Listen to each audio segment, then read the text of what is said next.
তাওহীদেরি মুর্শিদ আমার, মুহাম্মাদের নাম মুর্শিদ, মুহাম্মাদের নাম মুর্শিদ, মুহাম্মাদের নাম।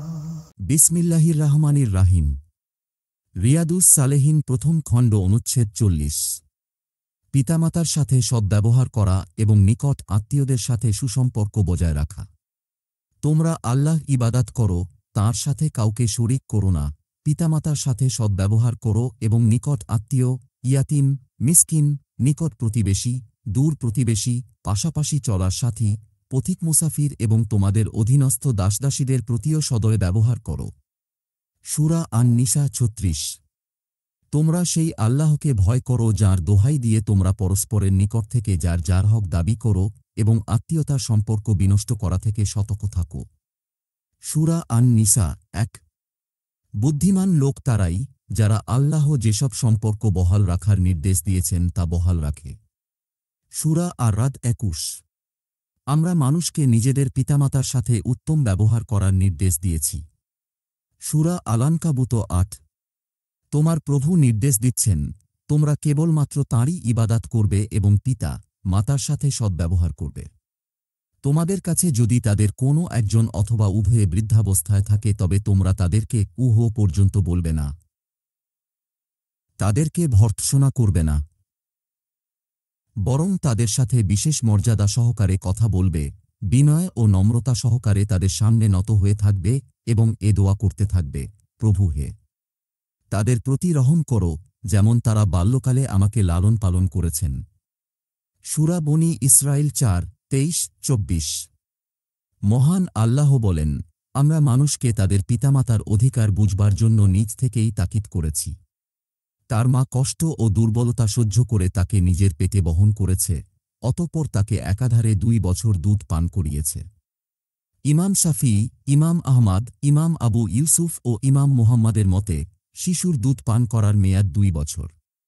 এই সময়সীমার মধ্যে কোনো শিশু যদি অপর কোন নারীর দুধ পান করে তবে দুধ পানজনিত হুরমাত কার্যকর হবে, অর্থাৎ ওই স্ত্রীলোকটি তার দুধ মা হবে এবং তার সন্তান-সন্ততির সাথে তার বৈবাহিক সম্পর্ক স্থাপন করা হারাম সাব্যস্ত হবে, কিন্তু এ সময়সীমা পর দুধ পান করলে হুরমাত কার্যকর হবে না।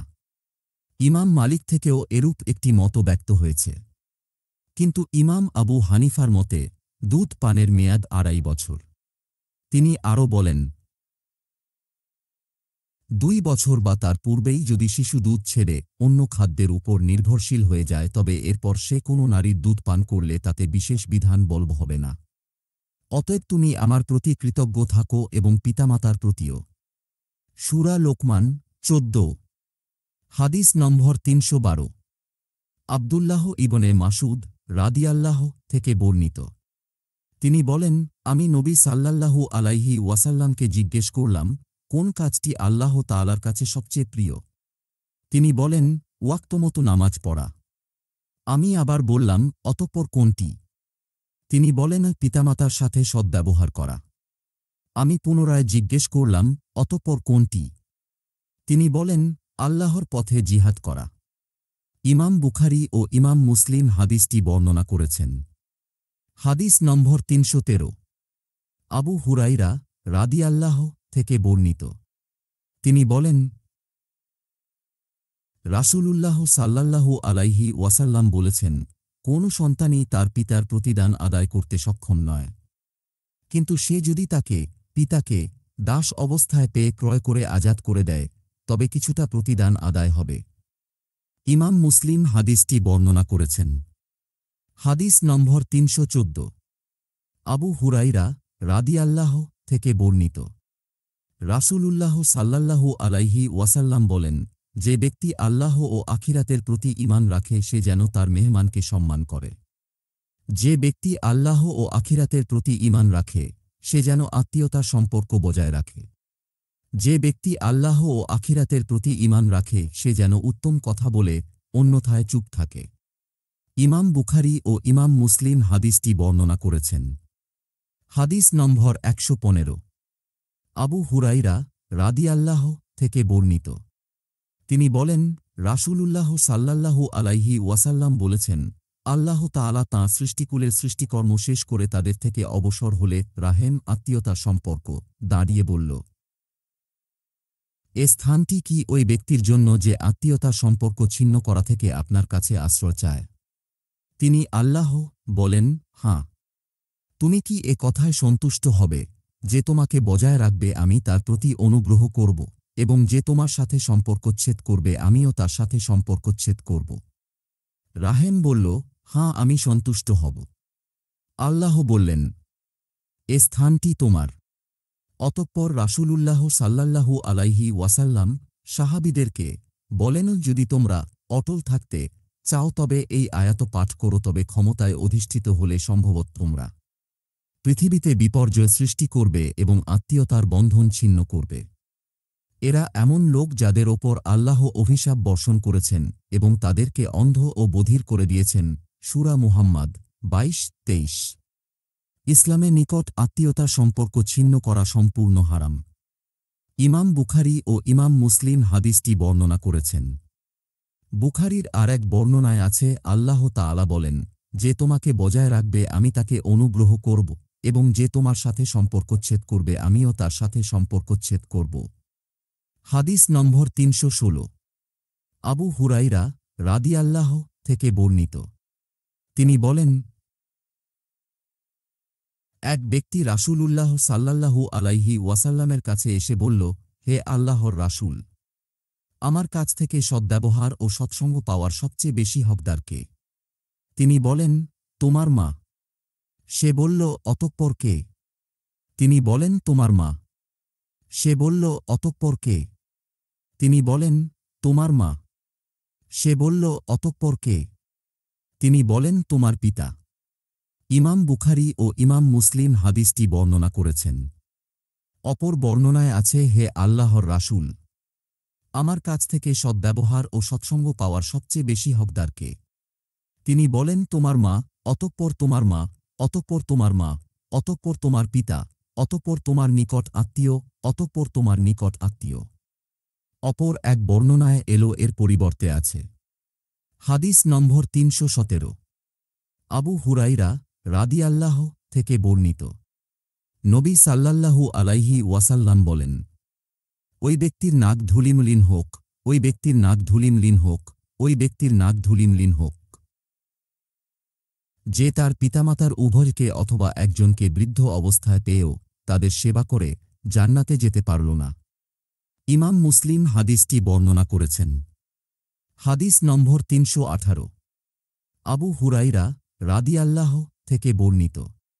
এক ব্যক্তি বলল, হে আল্লাহর রাসূল, আমার এরূপ আত্মীয় রয়েছে, আমি তাদের সাথে সুসম্পর্ক বজায় রাখার চেষ্টা করি, কিন্তু তারা আমার সাথে সম্পর্কচ্ছেদ করে। আমি তাদের সাথে সদ্ব্যবহার করি, কিন্তু তারা আমার সাথে দুর্ব্যবহার করে। আমি তাদের ব্যাপারে ধৈর্য ও বুদ্ধিমত্তার সাথে কাজ করি, কিন্তু তারা সর্বদাই মূর্খতার পরিচয় দেয়। তিনি, নবী, বলেন, তুমি যেমন বলেছ সত্যিই যদি তেমনটি হয়ে থাকে, তবে তুমি যেন তাদেরকে গরম ছাই খাওয়াচ্ছ। তুমি যতক্ষণ তোমার উল্লেখিত কর্মনীতির উপর কায়েম থাকবে, আল্লাহর সাহায্য সর্বদা তোমার সাথে থাকবে। ইমাম মুসলিম হাদিসটি বর্ণনা করেছেন। ইমাম নববী বলেন, হাদিসে গরম ছাইকে গুনাহর সাথে তুলনা করা হয়েছে। গরম ছাই ভক্ষণকারী যেমন কষ্ট ভোগ করে ঠিক তদ্রূপ গুনাহগার ব্যক্তিও দুঃখ, কষ্ট ও শাস্তির সম্মুখীন হবে। কিন্তু নেককার ব্যক্তিকে এরূপ কোন অসুবিধার সম্মুখীন হতে হবে না, বরং তাকে কষ্ট দেয়ার জন্য এবং তার প্রাপ্য হক নষ্ট করার জন্য তার প্রতিপক্ষই কষ্ট ভোগ করবে। হাদিস নম্বর 319।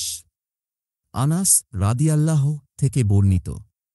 রাসূলুল্লাহ সাল্লাল্লাহু আলাইহি ওয়াসাল্লাম বলেন, যে ব্যক্তি নিজের রিজিক প্রশস্ত হওয়া এবং নিজের আযুষ্কাল বৃদ্ধি পাওয়া পছন্দ করে, সে যেন আত্মীয়তার সম্পর্ক বজায় রাখে।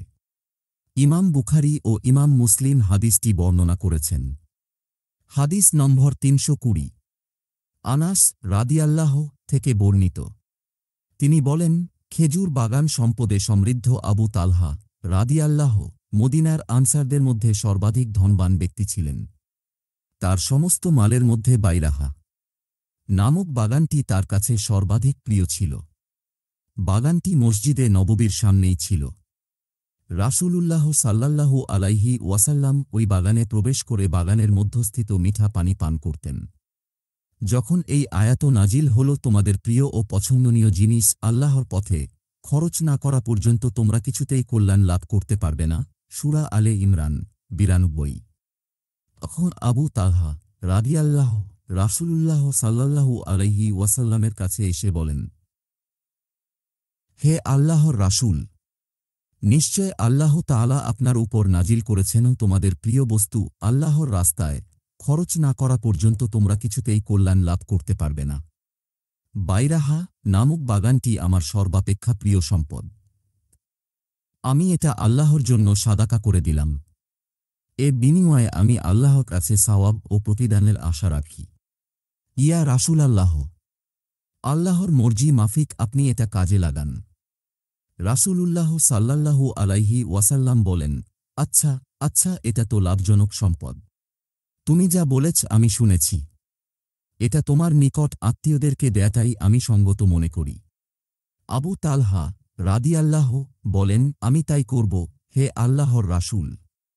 অতঃপর আবু তালহা রাদিয়াল্লাহু বাগানটি তার নিকট আত্মীয় ও চাচাতো ভাইদের মধ্যে বণ্টন করে দেন। ইমাম বুখারী ও ইমাম মুসলিম হাদিসটি বর্ণনা করেছেন। হাদিস নম্বর ৩২১।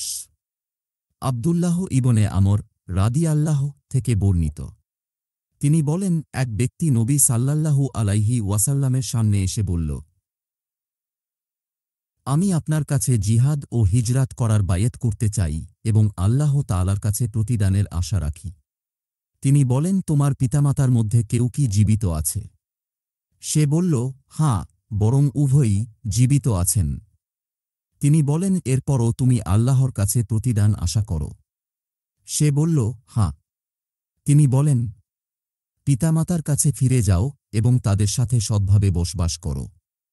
ইমাম বুয়ারি ও ইমাম মুসলিম হাদিসটি বর্ণনা করেছেন। তাদের অপর বর্ণনায় আছে, এক ব্যক্তি এসে তাঁর রাসূলুল্লাহ সাল্লাল্লাহু আলাইহি ওয়াসাল্লামের নিকট জিহাদে যোগদানের অনুমতি চায়। তিনি বলেন, তোমার পিতামাতা কি জীবিত আছে? সে বলল, হাঁ। তিনি বলেন, তাহলে তাদের সন্তুষ্টির ব্যাপারে চেষ্টা সাধনা করো। হাদিস নম্বর ৩২২। আব্দুল্লাহ ইবনে আমর রাদিয়াল্লাহু থেকে বর্ণিত। নবী সাল্লাল্লাহু আলাইহি ওয়াসাল্লাম বলেন, সদ্ব্যবহার প্রাপ্তির বিনিময়ে সদ্ব্যবহারকারী আত্মীয়তার সম্পর্ক স্থাপনকারী নয়, বরং আত্মীয়তার সম্পর্ক স্থাপনকারী হচ্ছে ওই ব্যক্তি যার সাথে সম্পর্ক ছিন্ন করার পর সে পুনরায় তা স্থাপন করে। ইমাম বুখারী হাদিসটি বর্ণনা করেছেন। হাদিস নম্বর ৩২৩। আয়েশা রাদিয়াল্লাহু থেকে বর্ণিত।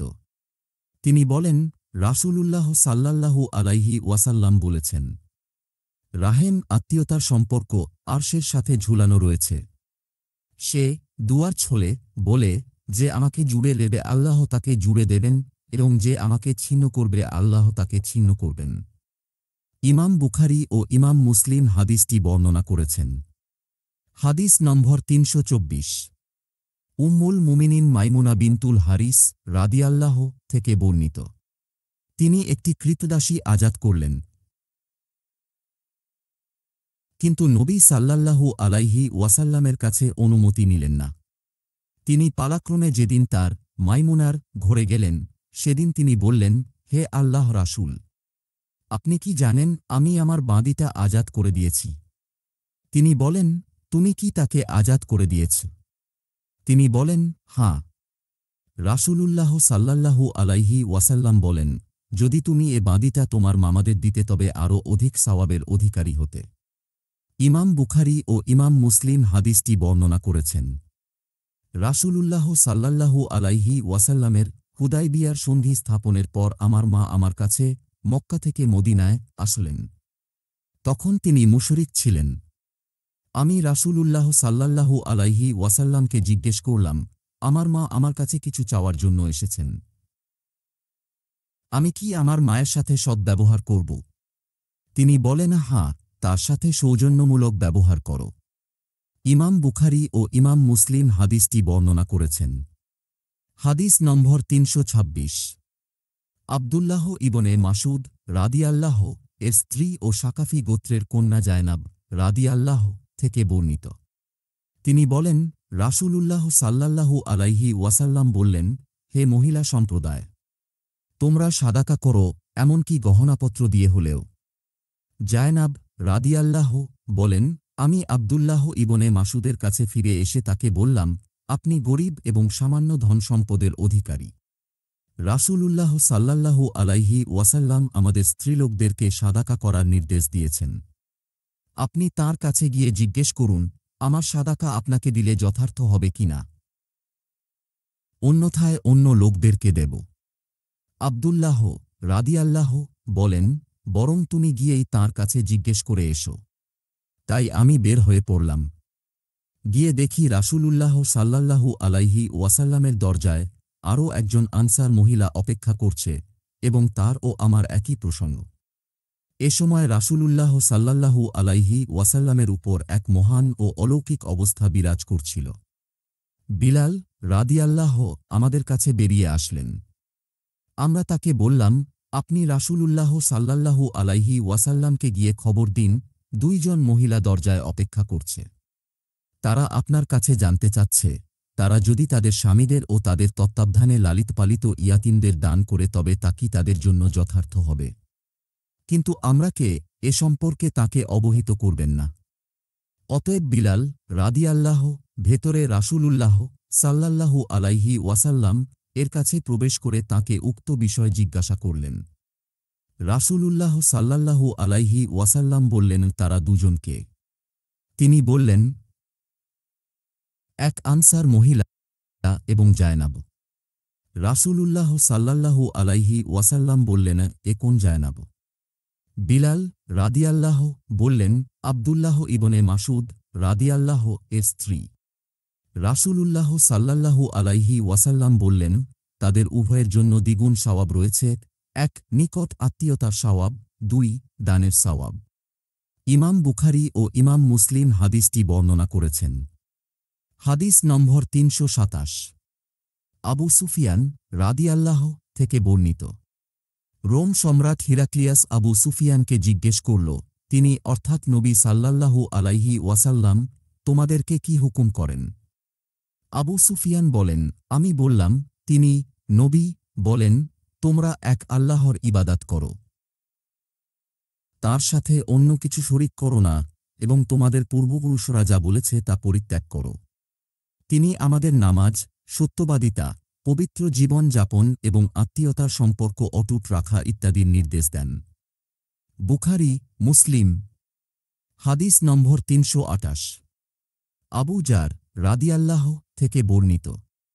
তিনি বলেন, রাসূলুল্লাহ সাল্লাল্লাহু আলাইহি ওয়াসাল্লাম সাহাবীদেরকে বলেন, অচিরেই তোমরা এমন এক ভূখণ্ড জয় করবে যেখানে কিরাতের আলোচনা হয়ে থাকে। কিরাত একটা পরিভাষা, সওয়াবের একটা বিশেষ পরিমাণ বুঝানোর জন্য শব্দটি ব্যবহৃত হয়। অপর এক বর্ণনায় আছে, অচিরেই তোমরা মিশর জয় করবে, যেখানে কিরাতের নাম করা হয়। অতএব তোমরা সেখানকার বাসিন্দাদের সাথে সদ্ব্যবহার করবে, কেননা তাদের জন্য জিম্মাদারি ও আত্মীয়তার সম্পর্ক রয়েছে। অপর এক বর্ণনায় আছে, যখন এটা তোমরা জয় করবে তখন সেখানকার অধিবাসীদের প্রতি দয়া পরবশ হবে, কেননা তাদের ব্যাপারে জিম্মাদারি ও আত্মীয়তার সম্পর্ক রয়েছে। অথবা তিনি এর স্থলে শব্দ বলেছেন, অর্থাৎ জিম্মাদারি ও শ্বশুরপক্ষীয় আত্মীয়তা রয়েছে। তোমার নিকটতম আত্মীয় স্বজনকে ভয় দেখাও। রাসূলুল্লাহ সাল্লাল্লাহু আলাইহি ওয়াসাল্লাম কুরাইশদের ডাকলেন। ইতর ভদ্রুচ্চনীচ সাধারণ বিশেষ সবাই একত্রিত হল। তিনি বলেন, হে আবদে শামসের বংশধর, হে কাব ইবনে লুয়াইর বংশধর, নিজেদেরকে আগুন থেকে বাঁচাও। হে আবদে মানাফের বংশধর, নিজেদেরকে আগুন থেকে বাঁচাও। হে হাশেম বংশীয়রা, নিজেদেরকে আগুন থেকে বাঁচাও। হে আব্দুল মুত্তালিবের বংশধর, নিজেদেরকে আগুন থেকে বাঁচাও। হে ফাতিমা বিনতে মুহাম্মদ সাল্লাল্লাহু আলাইহি ওয়াসাল্লাম, নিজেকে আগুন থেকে বাঁচাও। আল্লাহ পাকদাও থেকে তোমাদের রক্ষা করার মালিক আমি নই। শুধু ইমাম মুসলিম হাদিসটি বর্ণনা করেছেন। হাদিস নম্বর ৩৩০। আমর ইবনুল আস রাদিয়াল্লাহ থেকে বর্ণিত। তিনি বলেন, আমি রাসূলুল্লাহ সাল্লাল্লাহু আলাইহি ওয়াসাল্লামকে গোপনে নয়, প্রকাশ্যে বলতে শুনেছি, অমুকের বংশধররা আমার বন্ধু বা পৃষ্ঠপোষক নয়। আমার বন্ধু ও পৃষ্ঠপোষক হলেন আল্লাহ এবং সৎকর্মশীল মুমিনগণ। তবে তাদের সাথে আমার আত্মীয়তার সম্পর্ক রয়েছে, আমি তা সজীব রাখার চেষ্টা করব। হাদিসটি ইমাম বুখারী ও ইমাম মুসলিম বর্ণনা করেছেন, তবে মূল পাঠ বুখারীর। হাদিস নম্বর ৩৩১। আবু আয়ুব খালিদ ইবনে জাইদ আল আনসারী রাদিয়াল্লাহ থেকে বর্ণিত। এক ব্যক্তি বলল, হে আল্লাহর রাসূল, আমাকে এমন একটি কাজ সম্পর্কে অবহিত করুন যা আমাকে জান্নাতে প্রবেশ করাবে এবং জাহান্নাম থেকে দূরে রাখবে। নবী সাল্লাল্লাহু আলাইহি ওয়াসাল্লাম বলেন, আল্লাহর ইবাদাত করো, তাঁর সাথে কোন কিছু শরিক করো না, নামাজ কায়েম করো, জাকাত আদায় করো এবং আত্মীয়তার সম্পর্ক অটুট রাখো। ইমাম বুখারী ও ইমাম মুসলিম হাদিসটি বর্ণনা করেছেন। হাদিস নম্বর ৩৩২। সালমান ইবনে আমের রাদিয়াল্লাহ থেকে বর্ণিত। নবী সাল্লাল্লাহু আলাইহি ওয়াসাল্লাম বলেন, যখন তোমাদের কেউ ইফতার করে, সে যেন খেজুর দিয়ে ইফতার করে, কেননা এতে বরকত আছে। যদি সে খেজুর না পায়, তবে যেন পানি দিয়ে ইফতার করে, কেননা এটা পবিত্র বা পিত্রকারী। তিনি আরও বলেন, মিসকিনকে দান করা কেবল দান হিসাবেই গণ্য, কিন্তু আত্মীয় স্বজনের বেলায় তা একই সঙ্গে দান এবং আত্মীয়তার সম্পর্ক বজায় রাখা দুটোই হয়। হাদিসটি ইমাম তিরমিজি বর্ণনা করেছেন এবং বলেছেন, এটা হাসান হাদিস। হাদিস নম্বর ৩৩৩। ইবনে উমার রাদিয়াল্লাহ থেকে বর্ণিত।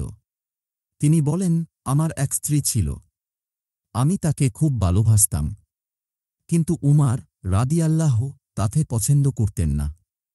তিনি আমাকে বলেন, তাকে তালাক দাও। আমি এ প্রস্তাব প্রত্যাখ্যান করলাম। উমার রাদিয়াল্লাহ নবী সাল্লাল্লাহু আলাইহি ওয়াসাল্লামের কাছে এসে তাঁকে এটা জানালেন। অতঃপর নবী সাল্লাল্লাহু আলাইহি ওয়াসাল্লাম আমাকে বলেন, তাকে তালাক দাও। ইমাম আবু দাউদ ও ইমাম তিরমিজি হাদিসটি বর্ণনা করেছেন। তিরমিজি বলেছেন, হাদিসটি হাসান ও সহিহ। হাদিস নম্বর ৩৩৪। আবু দারদা রাদিয়াল্লাহ থেকে বর্ণিত। এক ব্যক্তি তাঁর কাছে এসে বলল, আমার একজন স্ত্রী আছে, আমার মা তাকে তালাক দেয়ার জন্য আমাকে হুকুম করেছেন। তিনি আবু দারদা বলেন, আমি রাসূলুল্লাহ সাল্লাল্লাহু আলাইহি ওয়াসাল্লামকে বলতে শুনেছি, পিতামাতা জান্নাতের দরজাগুলোর মধ্যে একটি মজবুত দরজা। এখন তুমি ইচ্ছা করলে দরজাটি ভেঙেও দিতে পারো অথবা হিফাজতও করতে পারো। ইমাম তিরমিজি হাদিসটি বর্ণনা করেছেন। তিনি বলেছেন, হাদিসটি হাসান ও সহিহ। হাদিস নম্বর ৩৩৫। বারা ইবনে আইব রাদিয়াল্লাহ থেকে বর্ণিত। নবী সাল্লাল্লাহু আলাইহি ওয়াসাল্লাম বলেন, খালা মাতৃস্থানীয় ইমাম তিরমিজি হাদিসটি বর্ণনা করেছেন। তিনি বলেছেন, এটা সহিহ হাদিস। এ অনুচ্ছেদের সাথে সম্পৃক্ত বহু সংখ্যক নির্ভরযোগ্য হাদিস সহিহ গ্রন্থে রয়েছে। অনুচ্ছেদটি দীর্ঘায়িত হওয়ার ভয়ে সেগুলো উদ্ধৃত করা হল না। আমর ইবনে আবাসা রাদিয়াল্লাহ কর্তৃক বর্ণিত একটি সুদীর্ঘ হাদিসও আছে। তার অংশবিশেষ এখানে উল্লেখ করা হল। আমর ইবনে আবাসা রাদিয়াল্লাহ বলেন, নবুয়াতের প্রথম দিকে আমি মক্কায় এসে নবী সাল্লাল্লাহু আলাইহি ওয়াসাল্লামের সাথে সাক্ষাৎ করলাম। আমি তাকে জিজ্ঞেস করলাম, আপনি কে? তিনি বলেন, নবী। আমি বললাম, নবী কাকে বলে? তিনি বলেন, আল্লাহ তাআলা আমাকে পাঠিয়েছেন। আমি বললাম, কি জিনিসসহ তিনি আপনাকে পাঠিয়েছেন? তিনি বলেন, আমাকে আত্মীয়তার সম্পর্ক অটুট রাখা, পৌত্তলিকতার অবসান, আল্লাহর একত্বের প্রতিষ্ঠা এবং তাঁর সাথে অন্য কিছুকে শরিক না করার নির্দেশ সহ পাঠিয়েছেন। এই চ্যানেলটি আপনার বা ইসলাম ধর্মের লোক সকলের কোনো উপকারে আসবে মনে হলে চ্যানেল সাবস্ক্রাইব করে সাথেই থাকুন। বেল বাটন অকে করে রাখুন পরবর্তী হাদিস পাওয়ার জন্য। কিন্তু আপনার মতামত জানাতে ভুলবেন না। ধন্যবাদ। আমির দামন ধরে আছি, আমার কিসের ভয়, আমার কিসের ভয়, ওই নামের গুণে পাবো আমি খোদার পরিচয়,